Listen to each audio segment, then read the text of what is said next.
तमस। उपन्यास 19। शहर की सड़क पर निकलते ही पता चल जाता था कि माहौल बदल गया है। मोहल्ला कुतुबुद्दीन की मस्जिद के सामने सड़क के पार 4 हथियारबंद फौजी कुर्सियां डाले बैठे थे। सड़क पर चलते हुए हर चौक पर 2-3 फौजी बंदूकों से लैस किसी मकान के चबूतरे पर बैठे या सड़क के किनारे खड़े नजर आ जाते। शहर में फौज तैनात कर दी गई थी। फसादों के चौथे दिन 18 घंटे का कर्फ्यू लगा दिया गया था, पर आज 5वें दिन कर्फ्यू की मियाद केवल 12 घंटे कर दी गई थी, शाम के 6 बजे से लेकर सुबह के 6 बजे तक। कानों कान खबर फैल चुकी थी कि बख्तरबंद गाड़ी में सिटी मजिस्ट्रेट और डिप्टी कमिश्नर भी मुसल्ले सिपाहियों के साथ शहर का दौरा कर रहे हैं। कहीं कहीं पर घुड़सवार पुलिस के 2-2 सिपाही कमर में पिस्तौल लटकाए पले हुए आलीशान घोड़ों पर जगह जगह गश्त कर रहे थे। दफ्तर, स्कूल, कॉलेज अभी भी बंद थे। गलियों के अंधियारे हिस्सों में या नाकों पर अभी भी गिने चुने लोग भी भाले उठाए और मुश्के बांधे छिप लुक कर बैठे नजर आते थे। पर कर्फ्यू लग जाने से और फौज तैनात कर देने से फसाद की स्थिति नहीं रही थी। लोग बाहर निकलने लगे थे। एक मोहल्ले से दूसरे मोहल्लों में भी दाएं बाएं झांकते हुए जाने लगे थे। खबरों का रुख बदल गया था। सुनने में आ रहा था कि 2 रिफ्यूजी कैंप खुलने जा रहे हैं जिनमें 20 गांवों से आने वाले लोग ठहराए जाएंगे। कैंटोनमेंट और शहर के 2 सरकारी अस्पतालों में न केवल जख्मियों को भर्ती किया जाने लगा था, बल्कि मुर्दे भी उठाकर इकट्ठा किए जाने लगे थे। हर खबर में डिप्टी कमिश्नर का नाम जरूर सुनने में आता था। पाइप मुंह में लगाए वह हर जगह मौजूद था। उनके बारे में सुनते थे कि कर्फ्यू के वक्त के बाद गश्त करते हुए उसने एक अस्पताल के बाहर एक युवक को देखा, 2 बार उसे ललकारा और फिर गोली से उड़ा दिया था। सारे शहर को कान हो गए थे कि अब दंगा फसाद नहीं हो सकता। कांग्रेस की ओर से एक स्कूल के अंदर रिलीफ दफ्तर खुल गया था और गांवों में से आने वाले लोगों की भीड़ लगी रहती थी। वहां पर भी डिप्टी कमिश्नर 3 मर्तबा हो आया था। सार्वजनिक संस्थाओं के साथ मिलकर सरकार मसलों को सुलझाना चाहती थी। सरकार का ये रुझान देखकर सार्वजनिक संस्थाओं के नेता बड़ी पहलकदमी दिखाने लगे थे। उधर सरकारी अफसरों में चुस्ती आ गई थी। यहां तक कि सियासी हलकों में भी डिप्टी कमिश्नर के बारे में राय बदलने लगी थी। भले ही डिप्टी कमिश्नर साम्राज्यवादी मशीन का पुर्जा हो, मगर यह डिप्टी कमिश्नर महज पुर्जा नहीं है। यह बड़ी सूझबूझ वाला और हमदर्द आदमी है। उसी शाम जब डिप्टी कमिश्नर ने अस्पताल के बाहर एक आदमी को गोली का निशाना बनाया था, वह इतना बेचैन हो उठा था कि वह रात भर सो नहीं सका। प्रोफेसर रघुनाथ का तो कहना था कि यह आदमी वास्तव में प्रशासन के काम के लिए बना ही नहीं है। वह तो कोमल अनुभूतियों वाला किताबी आदमी है, जिसे ब्रिटिश सरकार ने इस काम पर लगाकर उसके साथ बहुत बड़ा अन्याय किया है। हाँ, कुछ सियासी लोग अभी भी इसे गालियां दे रहे थे और कह रहे थे कि सब इसी का किया कराया है। दौरे पर निकले रिचर्ड की जीप गाड़ी हेल्थ ऑफिसर के घर के सामने रुकी। हेल्थ ऑफिसर को टेलीफोन पर खबर दे दी गई थी कि साहब आ रहे हैं, और खबर पाने पर वह अंदर ही अंदर फूला नहीं समा रहा था। और हेल्थ ऑफिसर ने जानबूझकर कोट पैंट के स्थान पर देसी पोशाक सिल्क का कुर्ता और नीचे सरसराती पंजाबी सलवार और पेशावरी जूती पहन रखी थी। उसकी पत्नी ने चाय कॉफी का इंतजाम कर रखा था। साहब के अंदर आते ही पाइप के तंबाकू की महक आंगन भर में फैल गई। पर डिप्टी कमिश्नर ने न चाय पी न कॉफी। लगभग 5 मिनट तक खड़े खड़े ही बात की। हेल्थ ऑफिसर से हाथ मिलाते ही बोला, नाइस, वेरी नाइस। तुम्हें इन दिनों में भी अपनी पोशाक का खूब ध्यान रहता है। देसी पोशाक तुम पर बहुत फबती है। फिर हेल्थ ऑफिसर की पत्नी से हाथ मिलाते हुए बोला, आपके लिए अभी दिन नहीं चढ़ा है क्या? क्योंकि हेल्थ ऑफिसर की पत्नी अभी भी ड्रेसिंग गाउन में थी। फिर हेल्थ ऑफिसर को मुखातिब करके बोला, रिफ्यूजी कैंपों में पानी का बंदोबस्त एक बार फिर देख लेना होगा। डिप्टी कमिश्नर ने इस लहजे से कहा मानो अपने आप से बात कर रहा हो, और पानी निकालने की नालियां अभी तक नहीं खोदी गई हैं। उसने सिर हिलाते हुए मुस्कुराकर कहा। मुस्कुराहट का मतलब था याद दहानी कि 2 दिन पहले का कहा हुआ काम अभी तक नहीं हो पाया है। मैंने इंतजाम कर दिया है, आज से काम शुरू हो जाएगा। गुड, डिप्टी कमिश्नर ने कहा और फिर मुस्कुराया। जिस गांव में औरतें और बच्चे कुएं में कूद गए हैं, वहां पर बीमारी फैलने का डर है। वहां आपको जाना चाहिए। हेल्थ ऑफिसर के कान खड़े हो गए। गांव के लोग भाग भाग कर शहर में आ रहे थे। मैं वहां क्या करने जाऊंगा? पर डिप्टी कमिश्नर को हर बात का ध्यान था। आज तीसरा दिन है, वहां पर लाशें फूलकर सड़ने लगी होंगी। कुएं में फौरन डिसइंफेक्टेंट डालना होगा ताकि कोई बीमारी नहीं फैले। कल से रोज सुबह आप जाइए। बस का इंतजाम मैंने कर दिया है। 2 मुसल्ले सिपाही आपके साथ जाएंगे। डर की कोई बात नहीं है। डिप्टी कमिश्नर का हाथ न केवल शहर की नब्ज पर था, बल्कि जिले भर की नब्ज पर था। हेल्थ ऑफिसर की पत्नी इस बीच कपड़े बदलकर और जूड़ा बनाकर चुस्त दुरुस्त बनकर आ गई थी। उसने चाय कॉफी का फिर से आग्रह किया तो डिप्टी कमिश्नर मुस्करा दिया। There will be time for tea, Mrs Kapoor, but not no, thank you. फिर उसी तरह अपनेपन के स्वर में बोला, वेल, आपको भी थोड़ी मदद करनी होगी। रिफ्यूजी कैंप में 2000 खाटें तो आज पहुंच जाएंगी, लेकिन कपड़ों वगैरह का थोड़ा इंतजाम करना जरूरी है। एक छोटी सी स्त्रियों की रिलीफ कमेटी बन जाए तो अच्छा काम हो सकता है। और रिचर्ड ने फिर मुस्कुराकर सिर हिला दिया।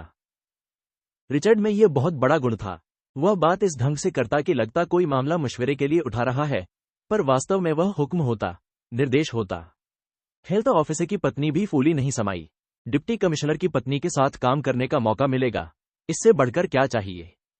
पर पेशतर इसके कि वह कोई जवाब दे, रिचर्ड हेल्थ ऑफिसर को साथ लिए ड्योढ़ी लांघकर बाहर जा चुका था। मुर्दों के जलाने के बारे में तुम क्या सोचते हो? मैं समझता हूं, यह काम म्यूनिसिपल कमेटी की तरफ से किया जाना चाहिए, और आम लोगों को इसकी खबर देना जरूरी नहीं है, इससे तनाव फिर बढ़ सकता है। हेल्थ ऑफिसर 100% सहमत था। पहले से ही ऐसे किया गया है। गड्ढों में फेंको और जला दो। अब एक एक की अर्थी उठने लगे तो फिर तनाव बढ़ेगा। हेल्थ ऑफिसर ने डिप्टी कमिश्नर की हाँ में हाँ मिलाते हुए कहा। फिर धीरे से बड़बड़ाया, पहले एक दूसरे की मार काट करते हैं, फिर सरकार से इस बात की आशा भी करते हैं कि सरकार उनके मुर्दों को भी ठिकाने लगाए। डिप्टी कमिश्नर ने कनखियों से हेल्थ ऑफिसर की तरफ देखा। क्षण भर के लिए वह ठिठक सा गया, फिर मुस्करा दिया, well let's get going, no time to waste, और सिर हिलाकर जीप में सवार हो गया। 10 मिनट के बाद वह रिलीफ कमेटी के दफ्तर में, जहां शहर के चीदा चीदा लोग इकट्ठे हुए थे, सरकार की रिलीफ संबंधी योजना का ब्यौरा दे रहा था। बाजार खुल गए हैं। कोयले की 4 वैगन रेलवे स्टेशन पर मौजूद हैं। 10 वैगन और मंगलवार तक पहुंच जाएंगी। अभी कुछ दिन तक शाम को 6 बजे से सुबह 6 बजे तक कप जारी रहेगा। साथ में फौज भी तैनात रहेगी और पुलिस की गश्त भी जारी रहेगी। शहर में से लाशें उठवा दी गई हैं और इनको ठिकाने लगाने का काम सरकार खुद करेगी। पोस्ट ऑफिस आज दोपहर को खुल जाएंगे, लेकिन पिछली डाक को बांटने का काम हाथ में नहीं लिया जा सकता। बड़े पोस्ट ऑफिस में सारी डाक बाहर रख दी गई है। हाँ, रजिस्ट्री, चिट्ठियां और पैकेट बांटे जाएंगे। बोलते समय किसी किसी वक्त रिचर्ड का चेहरा लाल हो जाता और उसके होंठ थरथरा से जाते मानो वह भाषण देने का अभ्यस्त न हो, लेकिन कोई भी वाक्य, कोई भी शब्द अनावश्यक नहीं होता था। रिफ्यूजी कैंपों में हम चाहेंगे कि पब्लिक संस्थाएं सरकार को सहयोग दें। राशन की सप्लाई का इंतजाम कर दिया गया है, टेंट लगा दिए गए हैं। हमें कुछ डॉक्टरों की जरूरत होगी, बहुत से वॉलंटियरों की भी जो रिफ्यूजियों की देखभाल में मदद दे सकें।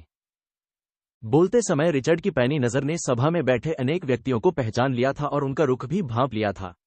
दहलीज के पास मनोहरलाल खड़ा था, काला, मोटा मनोहरलाल, वैसे ही व्यंग्यपूर्ण अंदाज में बाहें छाती पर लपेटे खड़ा मुस्कुराए जा रहा था। डिप्टी कमिश्नर के एक एक वाक्य पर नाक भौं चढ़ा रहा था। यह वही आदमी था जो फिसादों के पहले बलवाइयों के वफद के साथ आया था और रिचर्ड के दफ्तर के बाहर ऊंचा ऊंचा बोलता रहा था। रिचर्ड की नजर में यह आदमी यहां भी बकवास कर सकता था। दूसरा आदमी कम्युनिस्ट देवदत्त था। पिछले 1 साल में रिचर्ड उसे 2 बार 3-3 महीने के लिए जेल भेज चुका था। यह आदमी फिसाद के पहले और फिसाद के दिनों में भी फिसाद को रोकने की कोशिश करता रहा था। कांग्रेस और मुस्लिम लीग के कारकुनों को एक साथ मिल बैठने और शहर में अमन बनाए रखने के लिए प्रेरित करता रहा था। इसकी नजर अभी भी अमन पर ही थी। इस समय यह इसके अतिरिक्त और कोई बात नहीं करेगा। दफ्तर में कांग्रेसी कार्यकर्ता बख्शी तथा अनेक अन्य व्यक्ति थे जिन्हें वह जानता था। बहुत से वकील थे जिन्हें वह पहचानता था। इसी मजलिस में एक और आदमी भी था जो कांग्रेस में भी था, सोशलिस्ट पार्टी में भी था और CID खुफिया पुलिस में भी था। यह आदमी गड़बड़ भी कर सकता है, मीटिंग में से नारे लगाता हुआ वॉकआउट भी कर सकता है, सरकार को गालियां भी दे सकता है। पर रिचर्ड ने सीधी लाइन पकड़ी, शहर की स्थिति पर बहस होने ही नहीं दी, अपने सुझाव दिए और बैठ गया। अभी रिचर्ड के बैठने की देर थी कि लाला लक्ष्मी नारायण उठ खड़ा हुआ। हम डिप्टी कमिश्नर साहब को यकीन दिलाते हैं कि शहर की जनता और शहर की सभी संस्थाएं सरकार के साथ पूरा सहयोग करेंगी। हमारी खुशकिस्मती है कि इतना योग्य, इतना हमदर्द हाकिम इस जिले में मौजूद है। इस पर रिचर्ड उठ खड़ा हुआ, रिलीफ कमेटी के कार्यकर्ताओं से विदा ली और बाहर निकल गया। लक्ष्मीनारायण और कुछ वकील भागते हुए कमरे से उसे जीप तक छोड़ने गए। मीटिंग 15 मिनट में खत्म हो गई, पर तभी पीछे से दरवाजे की ओर से सहसा आवाज आई, यहां सभी टोडी इकट्ठे हुए हैं, सरकार की चापलूसी करने वाले।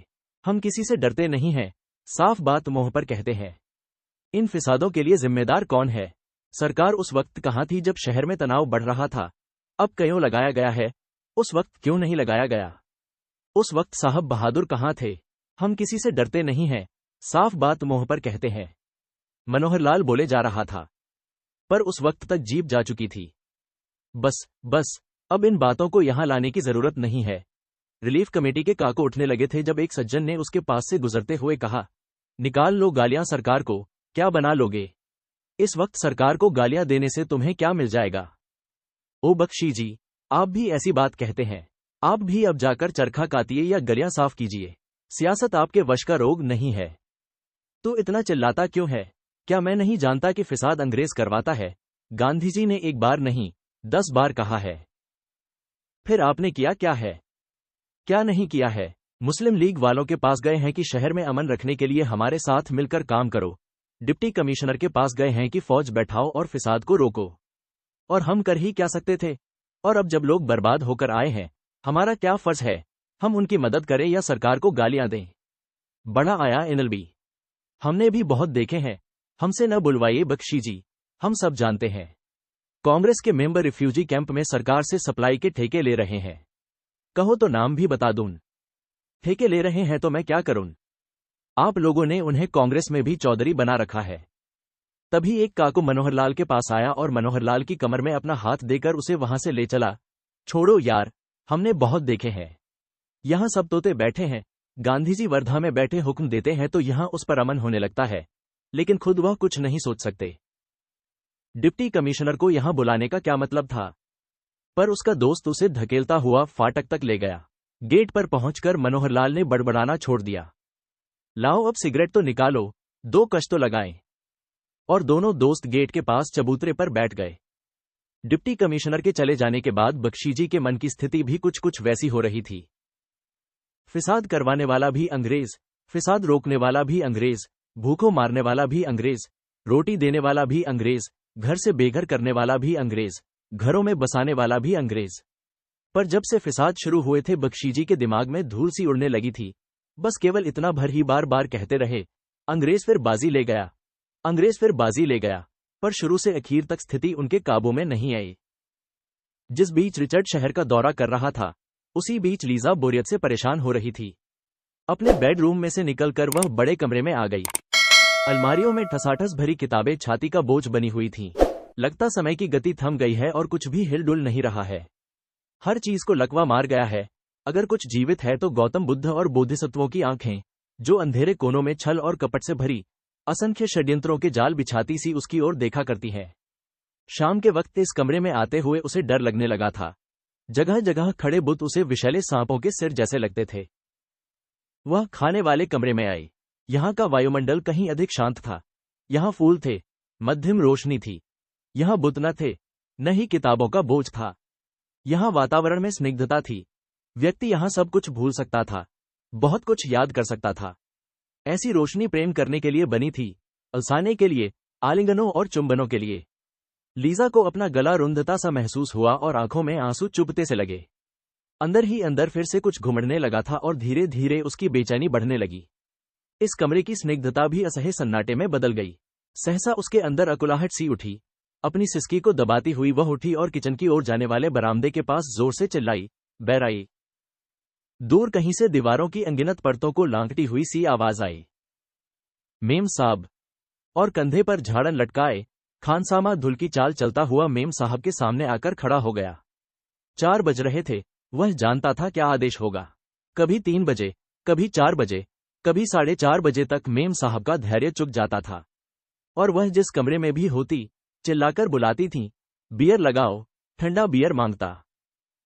और लीजा हल्की सी कराहट के साथ फिर खाने वाले कमरे में लौट गई। लीजा हाउस कोट पहने ही उसके सामने चली आई थी और हाउस कोट की भी पेटी खुली थी। इस सुनसान बियाबान में रहते हुए बियर के अलावा कुछ रह नहीं गया था जिससे इंसान अपनी स्थिति को, अपने आप को भूल सके। रिचर्ड शाम को 8 बजे के करीब लौटा।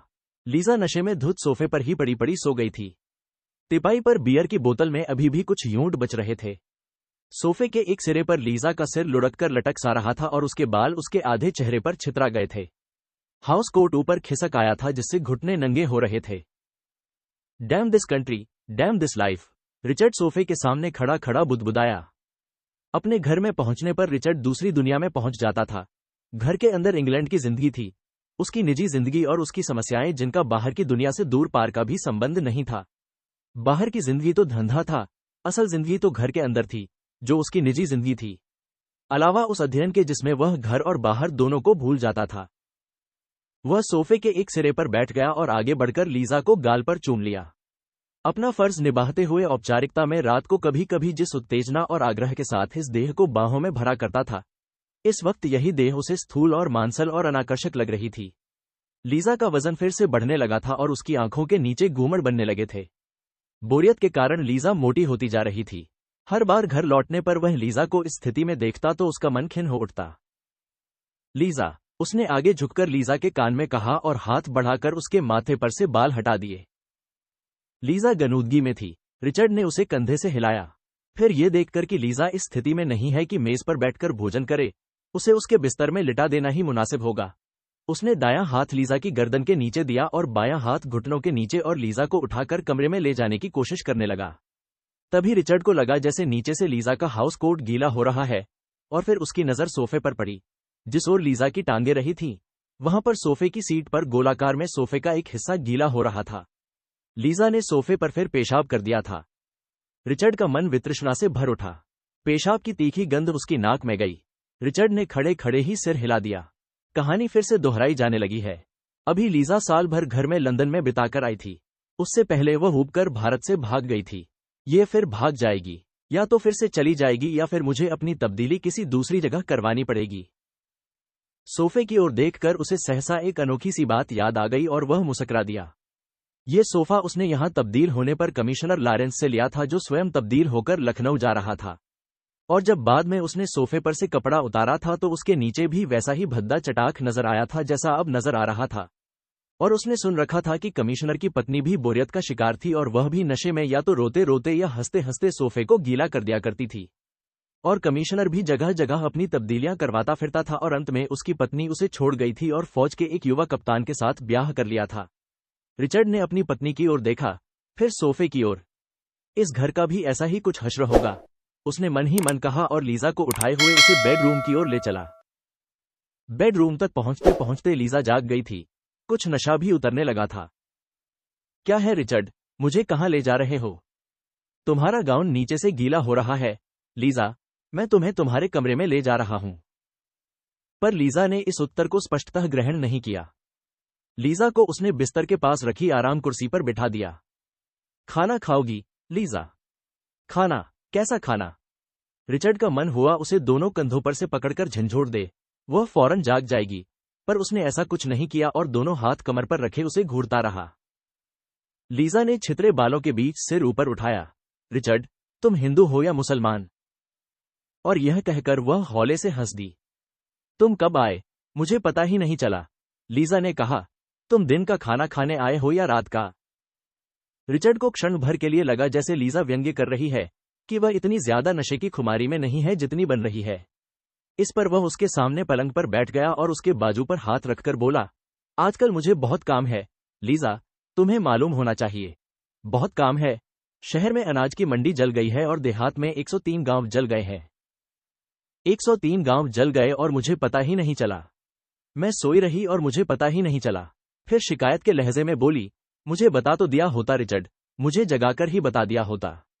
इतनी बड़ी बड़ी बातें हो गईं और मुझे तुमने बताया ही नहीं। सो जाओ लीजा, कपड़े बदलकर सो जाओ, तुम्हें नींद आ रही है। तुम मेरे पास बैठो, मैं अकेली नहीं सो सकती। तुम सो लीजा, अभी मुझे बहुत काम करना है। इतने गांव तो जल गए रिचर्ड, अभी भी तुम्हें काम है। अब तुम्हें और क्या काम करना है? रिचर्ड ठिठक गया। क्या लीजा व्यंग्य कर रही है? क्या उसके दिल में मेरे प्रति घृणा पैदा होने लगी है जो वह इस तरह की बातें करने लगी है?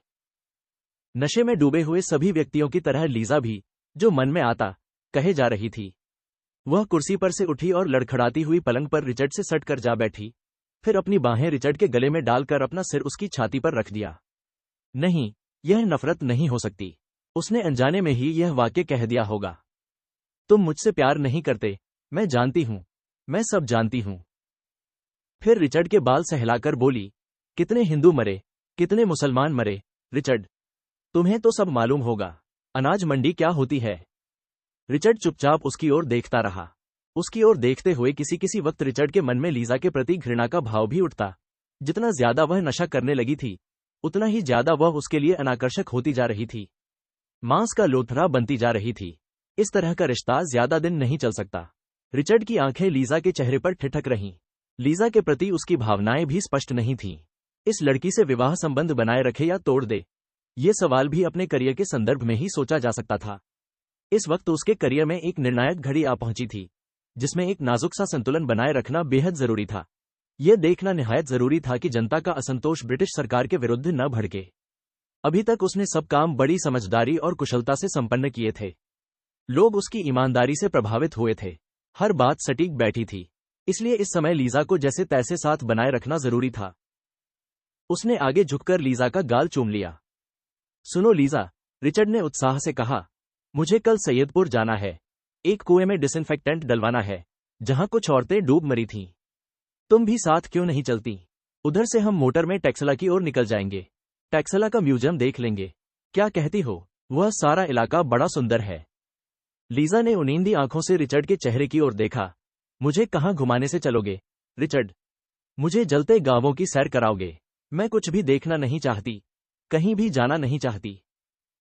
नहीं नहीं, घर में बैठे रहने में क्या तुक है? अब स्थिति बदल गई है, अब तुम घूम फिर सकती हो। रिचर्ड ने उत्साह का स्वांग बराबर बनाए रखा। अब हम एक साथ घूम फिर सकते हैं। यहाँ का देहाती इलाका सचमुच बड़ा सुंदर है। उस दिन इस सैयदपुर में ही फलों के बाग के पास गुजरते हुए मैंने लाख पक्षी की आवाज सुनी। इस मौसम में वहां लाख पक्षी मिलता है। मुझे नहीं मालूम था कि इस गर्म देश में भी यह पक्षी रहता होगा। मैं हैरान हो गया। और भी तरह तरह के पक्षी मिलते हैं जिन्हें तुमने पहले कभी नहीं देखा होगा। क्या यह वही जगह है जहां औरतें डूब मरी हैं? हाँ वही। कुएं के साथ ही नदी बहती है और नदी के पार ही फलों का बाग है। एक हल्की सी मुस्कान लीजा के होंठों पर आई और वह रिचर्ड के चेहरे की ओर देखती रही। तुम कैसे जीव हो रिचर्ड? ऐसे स्थानों पर भी तुम नए नए पक्षी देख सकते हो, लाख पक्षी की आवाज सुन सकते हो। इसमें कोई विशेष बात नहीं है लीजा। सिविल सर्विस हमें तटस्थ बना देती है। हम यदि हर घटना के प्रति भावुक होने लगे तो प्रशासन एक दिन भी नहीं चल पाएगा। यदि 103 गांव जल जाए तो भी नहीं। तो भी नहीं, रिचर्ड ने तनिक रुककर कहा, यह मेरा देश नहीं है। नहीं, ये मेरे देश के लोग हैं। लीजा रिचर्ड के चेहरे की ओर देखती रह गई। मगर तुम तो इन लोगों के बारे में किताब लिखने जा रहे थे रिचर्ड। इनकी नस्ल के बारे में। वही ना। किताब लिखना और बात है लीजा, उसका प्रशासन से क्या मतलब? लीजा को फिर से गुमसुम देखकर रिचर्ड बोला, आज मैंने हेल्थ ऑफिसर की पत्नी से कहा है कि रिफ्यूजियों के लिए सामान इकट्ठा करे। यहाँ पर गांवों से आने वाले रिफ्यूजियों के लिए 2 कैंप खोले जा रहे हैं और मैंने उसे यकीन दिलाया है कि तुम इस काम में हाथ बटाओगी। फिर अपने सुझाव को अधिक स्पष्ट करते हुए बोला, रिफ्यूजियों के लिए कपड़ा, रिफ्यूजी बच्चों के लिए खान पान की चीजें और खिलौने तुम इकट्ठा कर सकती हो। इससे तुम्हें घूमने फिरने का मौका मिलेगा। लीजा फिर भी चुप बनी रही। रिचर्ड ने फिर झुककर लीजा का गाल चूम लिया और दाएं हाथ से उसके बाल सहलाते हुए बोला, मैं नहीं रुक सकता लीजा, मुझे बहुत काम है। इस वक्त मुझे अपने दफ्तर में होना चाहिए था। और वह उठ खड़ा हुआ। फिर मिलूंगा लीजा, मेरा इंतजार नहीं करना और देहात में चलने के लिए सुबह तैयार रहना।